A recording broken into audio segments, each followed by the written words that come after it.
Shalom, selamat sore. Shalom. Gimana kabarnya sore hari ini? Pasti luar biasa. Puji Tuhan, kita mau bersyukur buat Tuhan atas setiap kasih dan anugerah yang sudah Tuhan limpahkan dalam hidup kita. Ya, sampai saat sore hari ini kita masih ada sebagaimana kita ada. Semua karena hanya pertolongan Tuhan. Oleh sebab itu mari sore hari ini kita mau siapkan hati kita. Kita mau berikan yang terbaik buat Tuhan. Kita mau masuk dalam hadirat Tuhan. Kita mau angkat pujian. Roh Kudus, Kau hadir di sini. Terima kasih Tuhan. Kami perlu Engkau Tuhan. Kami perlu Roh Kudus-Mu hadir di tempat ini. Memenuhi setiap hati kami. Kami dengan leluasa memuji dan menyembah Engkau Allah yang hidup. Terima kasih Tuhan Yesus.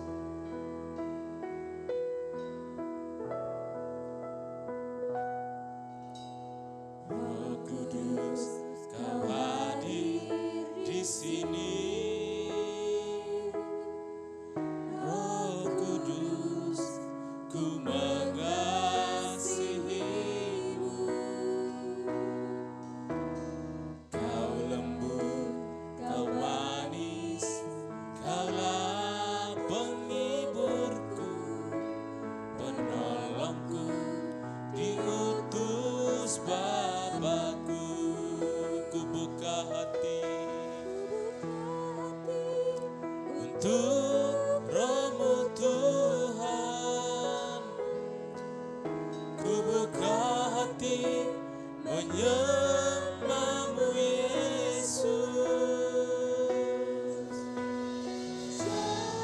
Malah kami, penuhi kami dengan kuasa Allah Maha Tinggi. Saya undang kita semua bangkit berdiri. Kita mau angkat pujian ini. Roh Kudus, Kau hadir di sini.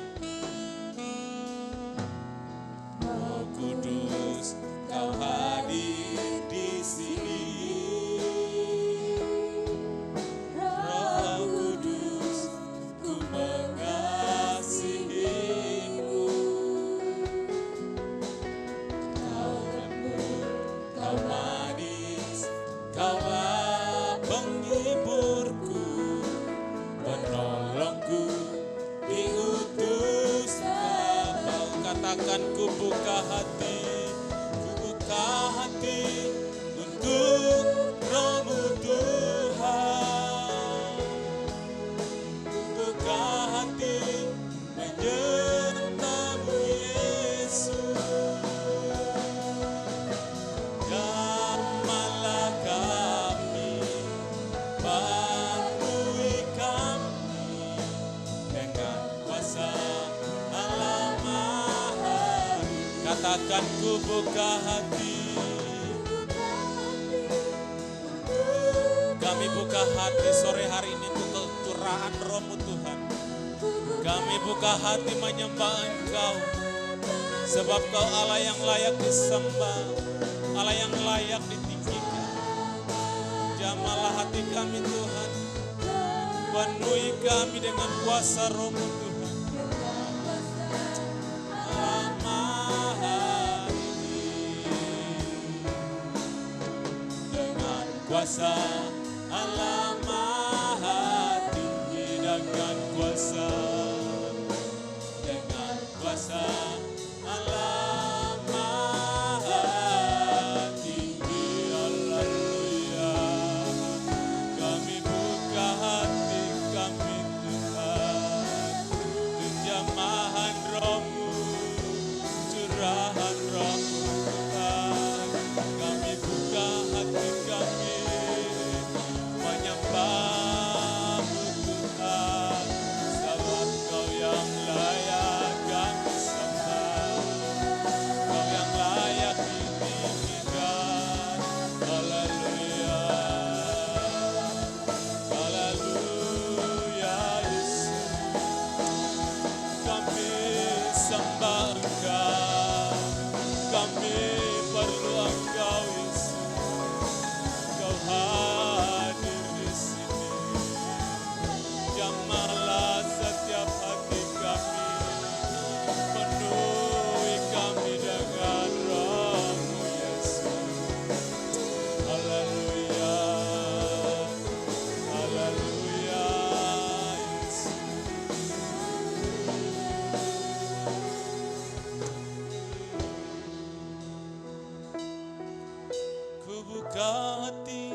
buka hati menyembahmu Yesus. Jamahlah kami, penuhi kami dengan kuasa Allah Maha. Katakan ku buka hati untukmu Tuhan. Ku buka hati menyembahmu Yesus. Jamahlah kami, penuhi kami dengan kuasa Allah Maha Tinggi. Dengan kuasa Allah Maha Tinggi. Allah Maha Tinggi. Dengan kuasa Allah Maha Tinggi.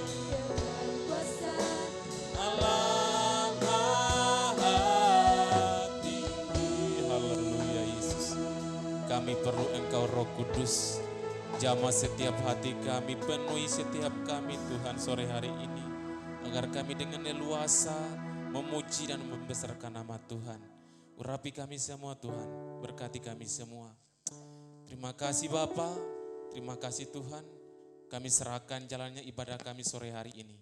Dari awal pertandingan sampai akhirnya ke dalam tangan Tuhan. Biarlah Tuhan sendiri yang beracara memimpin ibadah kami ini Tuhan. Agar apa setiap pujian, penyembahan yang kami naikkan boleh menyenangkan hati Tuhan.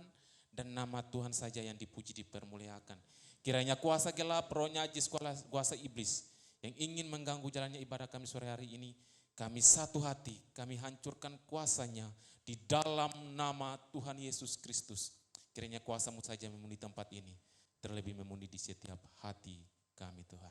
Terima kasih Tuhan, kami siap untuk memuji dan membesarkan nama-Mu. Di dalam nama Tuhan Yesus Kristus. Haleluya. Amin. Silakan duduk Bapak Ibu Saudara. Ada sukacita sore hari ini? Ada sukacita sore hari ini? Haleluya, pasti ada sukacita. Kita berkumpul di sini. Mari kita mau satukan roh kita. Kita mau memuji dan membesarkan nama Tuhan. Satukanlah roh kami ya Tuhan.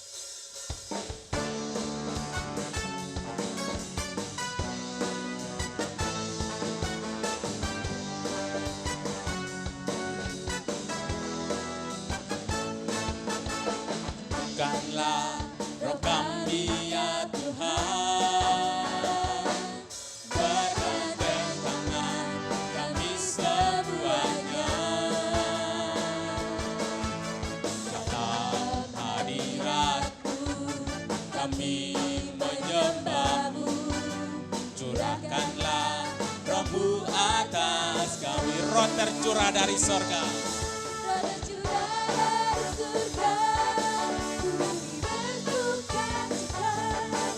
Tercurah dari surga, bangsa-bangsa bersorak. Tercurah dari surga, Tuhan dibangkitkan. Tercurah dari surga, gereja Tuhan dimenangkan. Semua bangsa-bangsa kan mengaku bahwa Yesus Tuhan.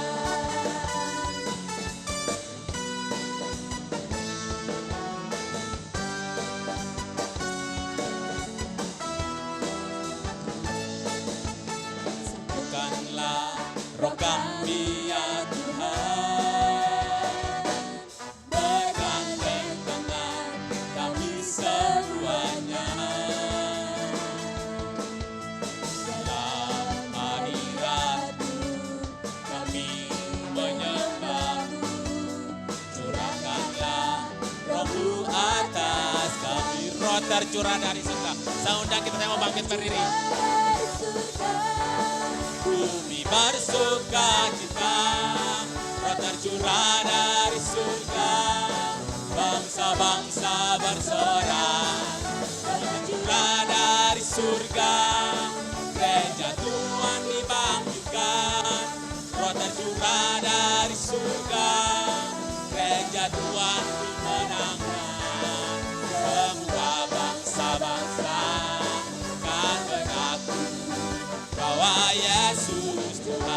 Roh tercurah dari surga. Bumi bersuka cita. Roh tercurah dari surga. Bangsa-bangsa bersorak.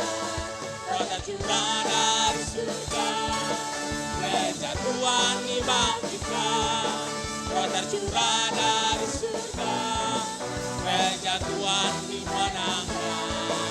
Semua bangsa-bangsa dan mengaku bahwa Yesus Tuhan. Semua bangsa-bangsa dan mengaku. Semua bangsa-bangsa dan mengaku bahwa Yesus Tuhan.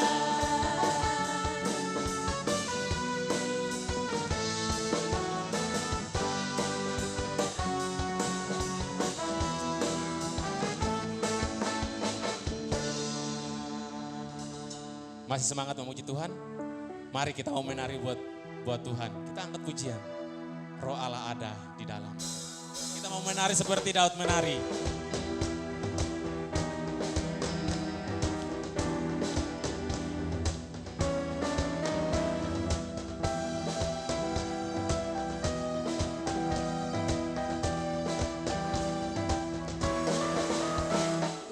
Roh Allah ada di dalamku, ku kan menari seperti Daud menari. Bila Roh Allah ada di dalamku, ku kan menari seperti Daud menari. Ku kan menari, ku kan menari, ku kan menari seperti Daud menari. Ku kan menari, ku kan menari, ku kan menari seperti Daud menari.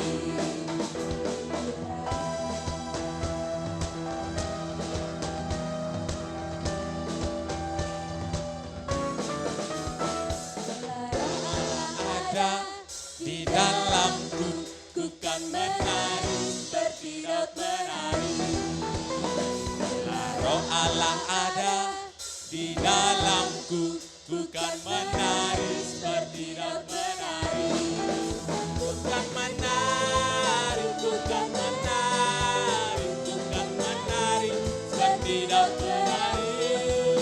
Ku kan menari, ku kan menari, ku kan menari seperti Daud menari.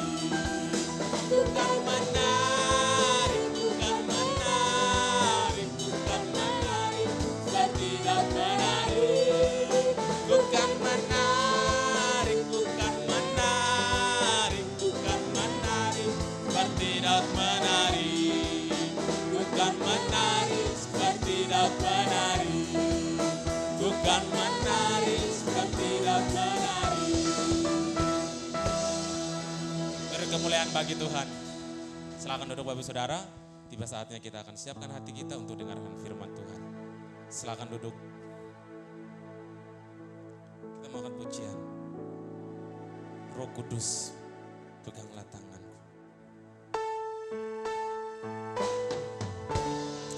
Haleluya Yesus. Peganglah tangan kami Roh Kudus. Haleluya. Kami rindu jamahan Roh-Mu dalam hidup kami. Terima kasih Tuhan Yesus.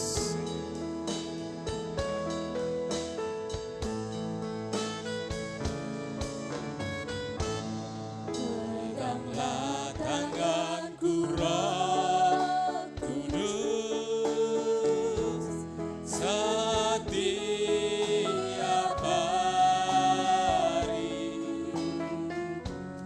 Ku tak dapat jalan sendiri tanpa Roh-Mu. Bawalah diriku kepada segala kebenaran, agar ku tidak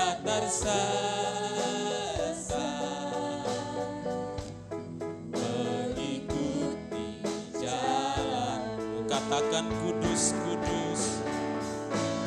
Kudus, kudus Tuhan, kudus namamu. Ku beri syukur dalam simfoni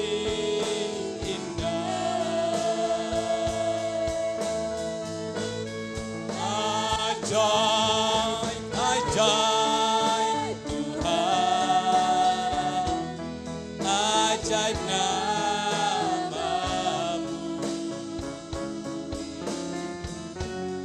Nama yang beriman,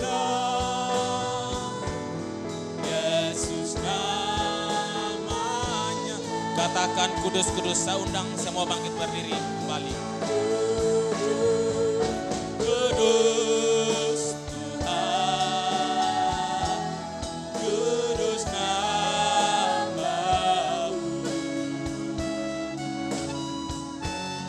Ku beri syukur dalam simfoni indah.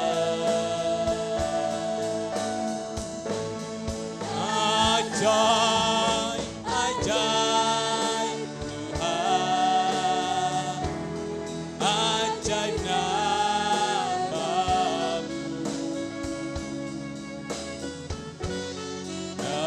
Nama yang beri mana, Yesus namanya. Nama yang beri mana, nama yang beri mana, Yesus namanya.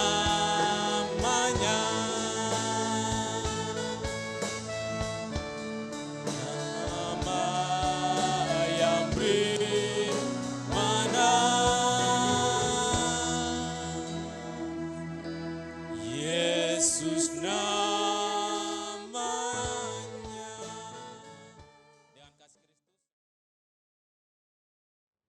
Shalom, selamat berjumpa kembali saudara.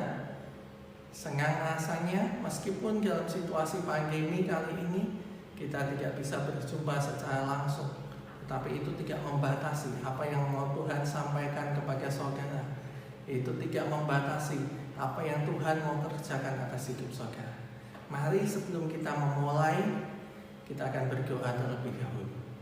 Terima kasih Bapa buat kesempatan kami boleh berjumpa. Meskipun dalam situasi pandemi, meskipun kami tidak dapat bertatap muka, tetapi kami percaya Engkau Tuhan yang setia, Engkau Allah yang sanggup melakukan segala perkara. Tidak ada yang mustahil bagi Engkau. Dan Engkau Allah Roh Kudus, Engkau yang berbicara kepada setiap hati kami saat ini.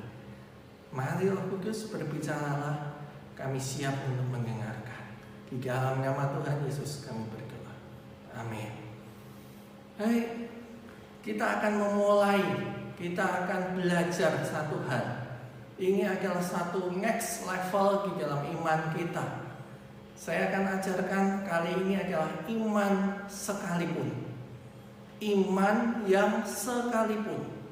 Ya, untuk ayatnya saya akan ambil dari Habakuk 3 ayat 17 dan ke-18. Habakuk 3 ayat 17.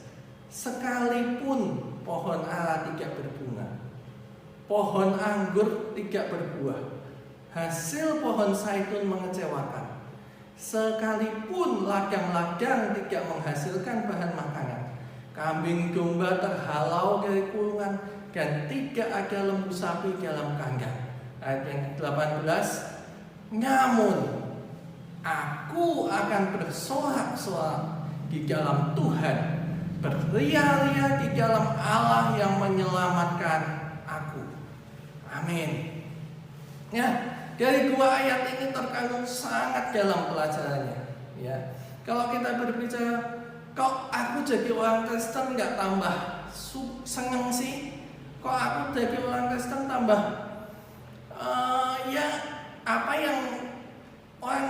bisa saksikan, ada kesaksian kesembuhan, kesaksian diberkati, kesaksian dibebaskan dari masalah. Nah, kalau saudara bertanya, kenapa kok aku tidak mengalami? Saya sampaikan kepada saudara, bukan berarti saudara tidak bisa mengalami. Itu berbeda. Tetapi Tuhan punya maksud yang lebih indah dari semuanya itu. Ya, kadang-kali kita berkata, Tuhan, kalau Tuhan sayang, kasih aku disembuhkan dong. Kalau Tuhan sayang, aku diberkati dong. Kalau Tuhan sayang, kasih aku promosi jabatan dong di pekerjaan. Jadi kepala, jadi manajer, bahkan jadi kepala satu ruangan, satu divisi. Dan kalau itu dijawab sama Tuhan, kita dengan mudahnya bilang, wah, Tuhan itu baik, God is good, gitu ya. Kita bisa dengan rajin beribadah, kita bisa dengan semangat melayani Tuhan, kita bisa rajin berdoa. Ya, itu wajar, karena Tuhan sudah kasih, gitu ya.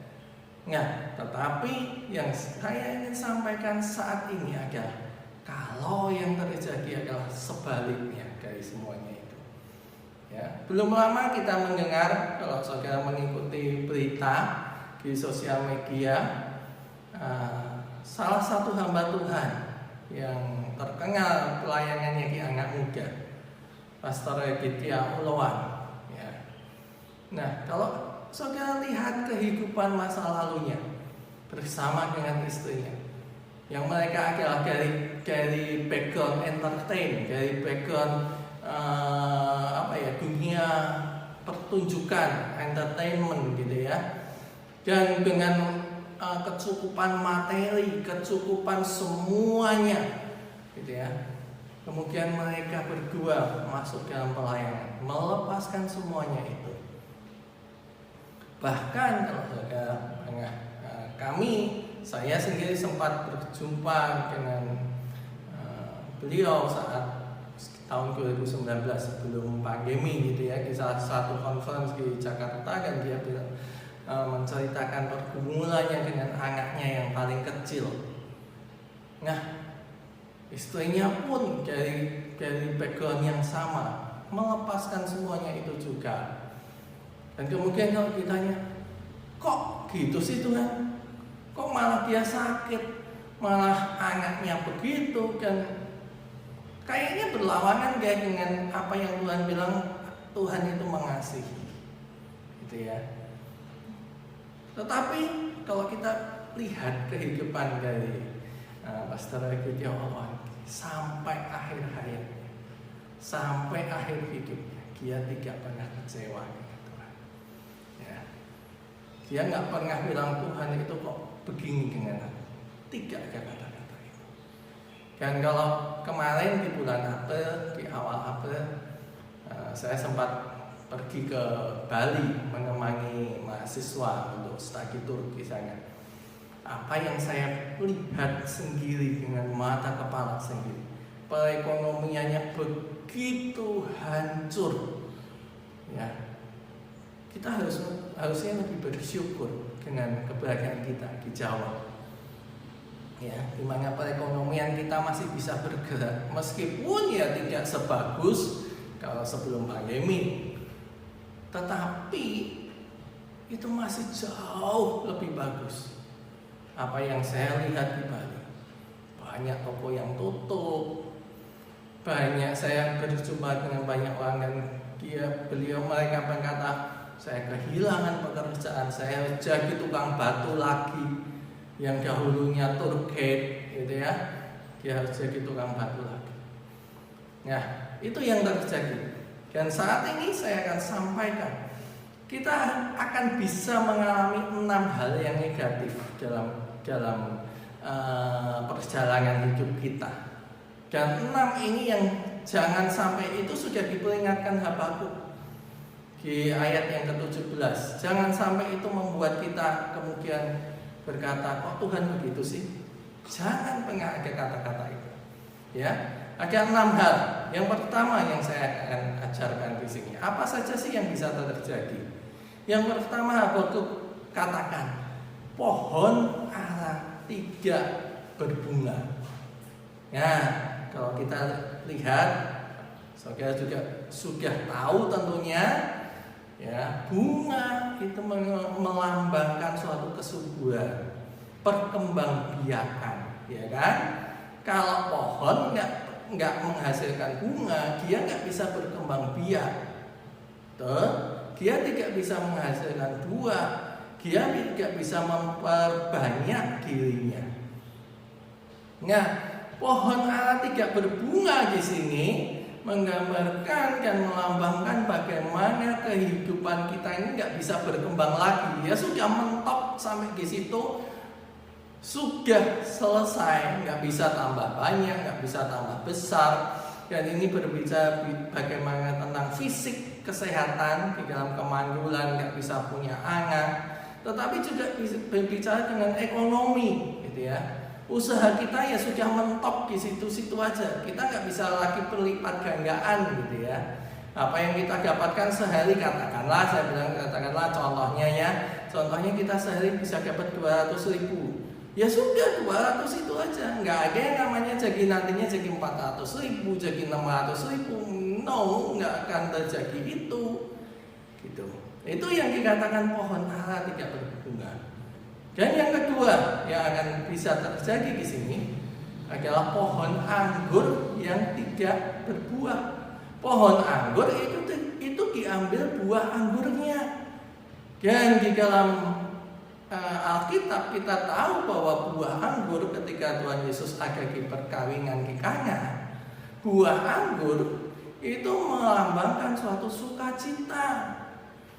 Ya, kalau kita berbicara tentang sukacita, kita bisa menghadapi keadaan itu keadaan yang sama. Si A bisa bersukacita, si B bisa bersedih hati. Nah, kalau kita bicara tentang sukacita, kadang kita berbicara tentang nggak ada apa-apapun, itu kita kehilangan sukacita, gitu ya. Dan yang ketiga, pelajaran yang ketiga, apa yang bisa mengecewakan, membuat kita negatif. Yang nomor ketiga adalah hasil pohon zaitun mengecewakan. Pohon zaitun, kalau di Alkitab itu berbicara tentang perdamaian, peace, gitu ya. Nah, seringkali hubungan kita, hubungan dengan orang lain, hubungan dengan bos, hubungan dengan keluarga, hubungan antara orang tua dengan anak, hubungan antara suami dengan istri. Kadang kita sudah berusaha baik, kita sudah berusaha menjaga perasaannya, tapi itu pun masih disalahpahami. Ya. Itu pun masih seringkali orang berkata, kok kamu gitu sih, kamu menyakiti hatiku.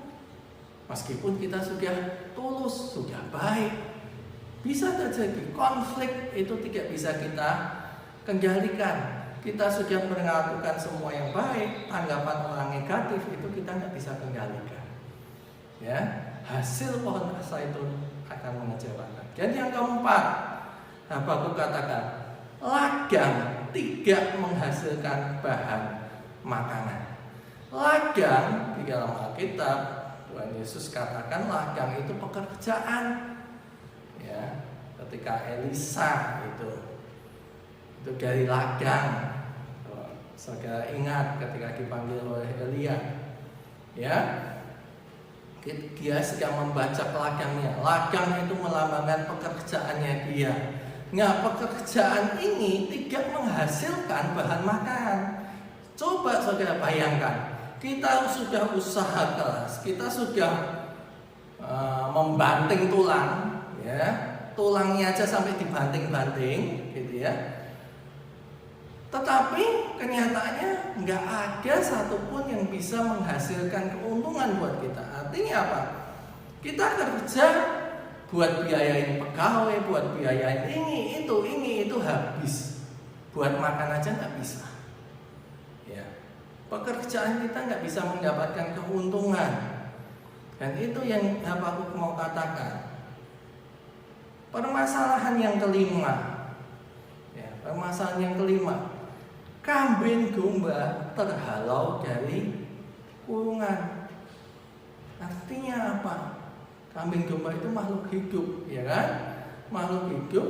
Kalau dia pagarnya, kandangnya terbuka, kalau kambingnya itu lulut, jinak, dia nggak akan lari, gitu kan? Tapi coba saja kalau kambing ini tipenya, karakternya dia suka yang excited, suka yang agak di luar, dia pasti akan lari. Nah, Habakuk menggambarkan kambing domba terhalau dari kurungan. Ini menggambarkan artinya adalah pencuri berkat. Kita sudah kumpulin, kita sudah jaga keep baik-baik, kita sudah buat kandang yang baik gitu ya. Pintunya aja sudah bagus gitu ya. Tetapi kok yang dilalah gitu ya. Kok ya agak aja kambingnya bisa pergi. Berkat bisa hilang. Ya, berkat yang kita kumpulkan itu bisa hilang. Contohnya, ditipu orang. Kita sudah kumpulin sekian lama, kita sudah bekerja keras, kita sudah tabung itu sedikit demi sedikit. Tiba-tiba ditipu orang, habis. Ya. Kita sudah kerja, kita sudah nabung dengan baik. Kok ya ada aja sakit. Harus masuk rumah sakit, harus operasi, obatnya aja jutaan harganya, habis. Ya. Ada juga yang kena musibah, ya, berapa bulan yang lalu di NTT, ikuti, sampai begitu banjir itu menerjang semua apa yang ada, rumah, harta benda habis dalam waktu seketika. Ya, itulah kenyataannya. Kambing domba bisa terhalau dari kurungan setiap saat. Dan yang keenam, ada 6 yang ini yang terakhir yang bisa terjadi dalam hidup kita. Tidak ada lembu sapi dalam kandang. Nah, kalau kita berbicara tentang lembu sapi di dalam Perjanjian Lama, orang Israel itu harus mempersembahkan lembu sapi. Itu kalau yang punya, kalau yang berada, ekonominya mampu. Tidak ada lembu sapi dalam kandang, artinya kita tidak ada tabungan sama sekali. Tidak ada materi yang kita bisa banggakan. Ya, cukup makan, cukup. Tetapi kita nggak punya lebih dari makan. Nah, 6 hal itu bisa sekali terjadi. Dan itu bisa jadi seperti Ayub, kehilangan dalam waktu seketika. Ya. Tetapi saya akan ajarkan kenapa saudara harus memiliki iman yang sekalipun. Artinya kalau 6-6-nya ini menimpa kita, menimpa saudara dan menimpa saya, apakah saudara dan saya masih tetap berkata, "Thank you Lord, makasih Tuhan, Engkau baik bagi hidupku"? Bisa berkata demikian? Dan sama sekali tidak ada keluhan apapun kepada Tuhan. Nah, bagaimana caranya sekarang? Ya kan? Bagaimana caranya? Saya akan sampaikan caranya supaya kita bisa punya iman yang seperti itu. Ya. Jangan berkata, saya bisa ngomong begitu gitu ya. Saya bisa ngomong begitu. Tapi kan saya bilang, lu kan nggak lihat gua kayak apa gitu ya, susahnya gitu ya. Lu kan nggak lihat gua kayak apa sakitnya. Oke, mungkin saya tidak merasakan apa yang saudara alami saat ini. Tetapi Allah saudara, saya bukan berarti tidak mengalaminya. Ya, kehilangan uang dalam tabungan dalam jumlah yang besar yang saya kumpulkan selama 20 tahun dalam waktu 1 minggu baru saja terjadi. Ya. Apalagi mungkin saudara bisa melihat atau ketika berjumpa dengan saya Saudara bisa melihat mata ini, mata saya yang satu itu tidak bisa melihat. Kenapa? Karena sekian tahun yang lalu itu retina lepas dan saya sudah coba dengan operasi, nggak berhasil, gagal. Dan saat ini benar-benar ini mata tidak berfungsi. Saya tidak bisa melihat. Saya ke dokter mata dan yang paling top di ASEAN, di Indonesia, Malaysia, Singapura, itu dokter itu paling top di situ.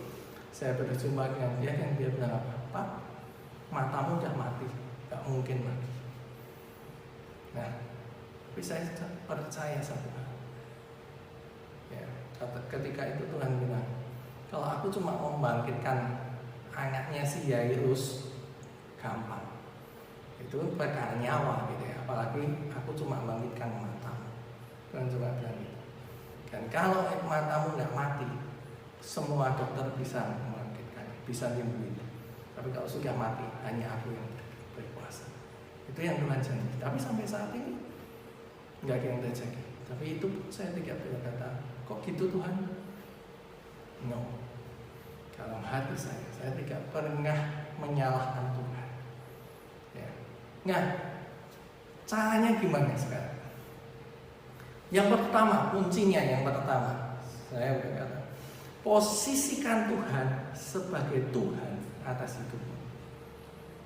Saya akan bacakan ayatnya dari Yesaya 55 ayat 8 sampai yang ke-9. Yesaya 55 ayat 8 sampai yang ke-9 di dalam bahasa Indonesia sehari-hari. Saya akan bacakan demikian. Tuhan berkata, pikiranku bukan pikiranmu, dan jalanku bukan jalanmu. Setinggi-tingginya di atas bumi, setinggi itulah pikiranku di atas pikiranmu, dan jalanku di atas jalanmu. Nah, apa yang mau Tuhan sampaikan sih dari ayat ini? Rancangan Tuhan itu bukan rancangan kita. Jalan Tuhan itu bukan jalan kita. Oleh sebab itu, jangan pernah kita ambil alih apa yang Tuhan sudah buat. Rancangan Tuhan dan jalan Tuhan itulah yang harus jadi. Bukan rancangan saya, bukan jalan saya. Demikian pula saudara, jangan ambil alih posisi Tuhan. Ya. Tuhan adalah Tuhan yang berkuasa mengatur hidup saya, hidup saudara. Meskipun saat ini, hari ini, saya tidak bisa melihat jalan Tuhan dari hari ini sampai nanti di belakang. Dari A sampai Z, kita nggak bisa tahu jalan Tuhan. Bukan berarti Tuhan tidak tahu endingnya. Bukan berarti Tuhan tidak tahu akhirnya. Ya. Kalau saudara lihat sinetron, telenovela, drama Korea, tahu sendiri kan. Kadang-kali, oh ini pasti begini, nanti di belakang, di akhirnya pasti kadang meleset gitu kan. Nah, kalau Tuhan nggak seperti itu. Kalau Tuhan, Dia yang tahu hari ini sampai akhirnya itu kayak apa. Petrus sebagai salah satu dari 3 murid yang dikasihi Tuhan Yesus berkata, Tuhan dan Juru Selamat. Itu yang Petrus katakan di 2 Petrus. Saudara bisa baca itu. Banyak kali Petrus katakan Tuhan dan Juru Selamat. Nggak pernah Petrus itu balik Juru Selamat dan Tuhan. Nggak pernah ada kata-kata di balik itu. Artinya apa? Yang pertama, prioritas pertama adalah Tuhannya dulu. Sebagai yang berkuasa dulu. Baru Dia akan sebagai Juru Selamat yang sudah menyelamatkan hidup kita. Ya. Kunci yang kedua yang akan saya sampaikan.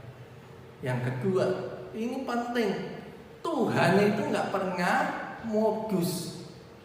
Tahu ya, kalau anak muda pasti tahu ya istilah modus. Tuhan tuh nggak pernah buat plotting drama gitu ya. Wah dibaik-baikin, ternyata endingnya mau disalahin. Dibaik-baikin dulu, ternyata mau dimanfaatin. Ya, itu manusia.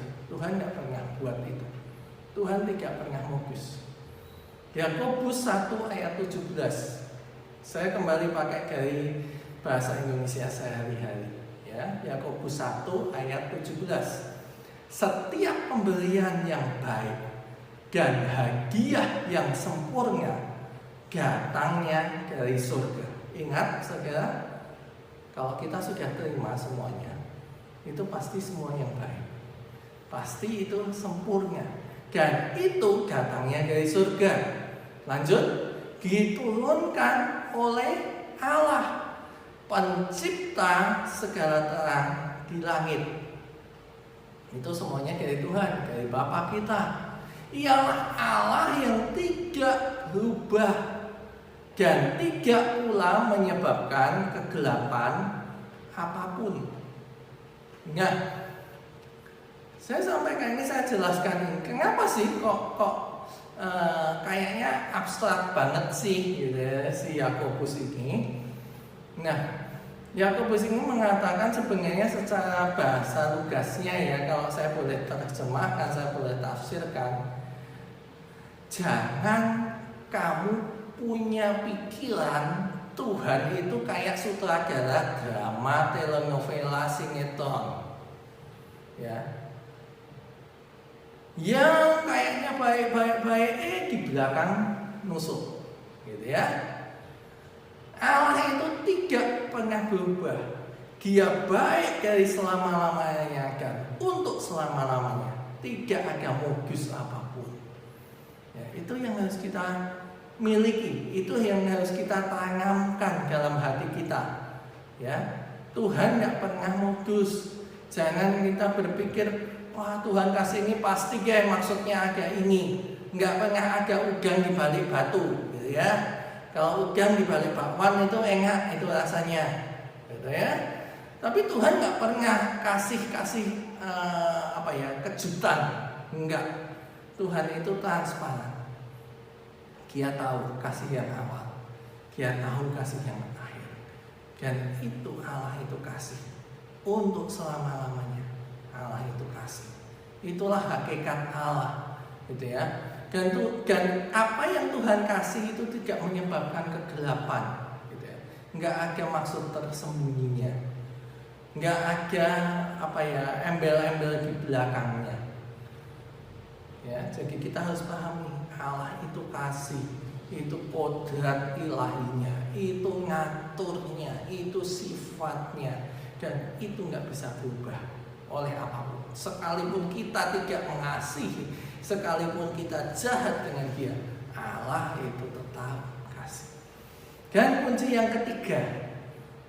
ketiga yang akan saya sampaikan dari Habakuk 3 ayat 18, kita kembali lagi. Namun aku akan bersorak-sorak di hadapan Tuhan, berria-ria di hadapan Allah yang menyelamatkan aku. Nah, maksudnya apa? Allah itu sudah menyelamatkan aku, sudah menyelamatkan saya dan saudara. Kalau nyawa pun Dia sudah berikan kepada kita, apalah artinya semuanya itu? Kalau Tuhan cuma mau memberkati, Tuhan mau menyembuhkan, Tuhan mau menjawab doa kita, Tuhan mau melakukan mujizat atas hidup kita, semudah membalik telapak tangan, itu bagi Tuhan. Ya. Tetapi Tuhan sudah memberikan nyawanya untuk kita, dan itu jauh lebih berat, itu jauh lebih sukar. Kalau itu Tuhan sudah lakukan, buat apa kita ragu-ragu lagi? Pasti Tuhan bisa kok melakukannya. Ya, kalau Tuhan sudah menyelamatkan kita, nggak ada yang jauh lebih berharga daripada itu semuanya. Nah, itulah kunci dari apa yang Tuhan sudah sampaikan. Kunci untuk punya iman sekalipun. Nah, sekarang kenapa sih hari ini saya sampaikan itu kepada saudara? Kenapa hal ini penting buat saudara? Lukas 18 ayat 8. Ya, Lukas 18 ayat 8 sebagai ayat yang terakhir kita. Dari bahasa Indonesia sehari-hari lagi saya akan sampaikan. Lukas 18 ayat 8. Percayalah, ia akan segera membela perkara mereka. Tetapi apabila Anak Manusia datang, apakah masih ditemukan orang yang percaya kepadanya di bumi ini? Kalau dengan situasi 6 hal yang Habakuk katakan tadi, kita sampai bilang Tuhan itu mosok sih baik, itu artinya kita sudah nggak percaya lagi pada Dia. Ya. Dan iblis berusaha menganggapkan itu dalam pikiran kita. Iblis selalu berusaha menyekoi Tuhan itu nggak baik, toh. Lah, lihat, kamu doa minta sembuh, malah kamu tambah sakit. Maka Tuhan itu baik, ya kan? Nah, itu kerjaannya iblis. Dan itulah yang kemudian membuat bagaimana sampai akhirnya ketika Tuhan datang kembali, Dia akan temukan iman dalam hidup saudara dan saya. Jangan tertipu dengan iblis, ya. Jangan mudah ditipu. Kalau iblis kata Tuhan itu nggak baik, buktinya lihat tuh keadaannya. Kita harus berkata, 3, kamu pembohong, Tuhan itu baik. Kita belajar menghargai apa yang Tuhan sudah berikan kepada kita. Karena itulah adalah iman. Meskipun hari ini kita tidak melihat Tuhan menjawab doa kita, tetapi Paulus katakan iman adalah bukti dari segala yang tidak kita lihat. Hari ini kita tidak lihat, tetapi kita masih bisa punya percaya Tuhan tetap baik. Ya, baik. Saya akan ulas kembali ada 3 caranya. Ya, saya akan kembali 3 cara tadi. Yang pertama, bagaimana kita supaya kita tetap bisa menghadapi semuanya ini? Yang pertama, jadikan Tuhan sebagai Tuhan atas hidupmu. Ya. Jangan pernah biarkan siapapun apapun mengambil alih atas hidupmu. Dan yang kunci yang kedua, jangan pernah berpikir Tuhan itu punya modus. Tuhan itu baik dan untuk selama-lamanya Dia baik. Dia nggak pernah ada dusta di dalam hidupnya. Dan yang ketiga, selalu ingat Dialah Allah penyelamatku. Dia sudah berikan nyawanya untuk aku. Maka semuanya itu pasti Dia akan berikan kepada kita. Pasti apapun juga, itu semudah membalikkan telapak tangan. Tapi kalau itu belum terjadi, kita tetap percaya nyawanya jauh lebih berharga daripada setiap permasalahan kita. Amin. Saya akan ajak saudara untuk berdoa. Datang kepada Tuhan. Dan kalau Tuhan berbicara ini kepada saudara, itu bukan suatu kebetulan. Pada saat ini Tuhan mau saudara punya iman yang sekalipun saudara bertumbuh. Angkat tanganmu, taruh tangan satu di dada, dan datang kepada Tuhan saat ini. Terima kasih Tuhan Yesus. Makasih Bapa. Sekalipun hari ini doa kami belum Engkau jawab, sekalipun hari ini penyakit kami belum Engkau sembuhkan, sekalipun hari ini hutang kami malah semakin bertambah, sekalipun hari ini pekerjaan kami bukan makin baik, tetapi bahkan makin memburuk. Sekalipun hari ini hubungan kami dengan keluarga, orang tua, suami, istri, orang tua, anak bukan semakin membaik, tetapi semakin memburuk. Di atas semuanya itu Tuhan, kami minta Engkau, mari Roh Kudus jamah hati kami. Di dalam nama Tuhan Yesus, jamah hati kami. Berikan iman yang sekalipun itu mengalir dalam hati kami, memenuhi hati kami, Karena kalau Engkau mau menjawab, itu semudah membalikan telapak tangan. Tapi kalau itu Engkau izinkan terjadi, kami mau tetap percaya.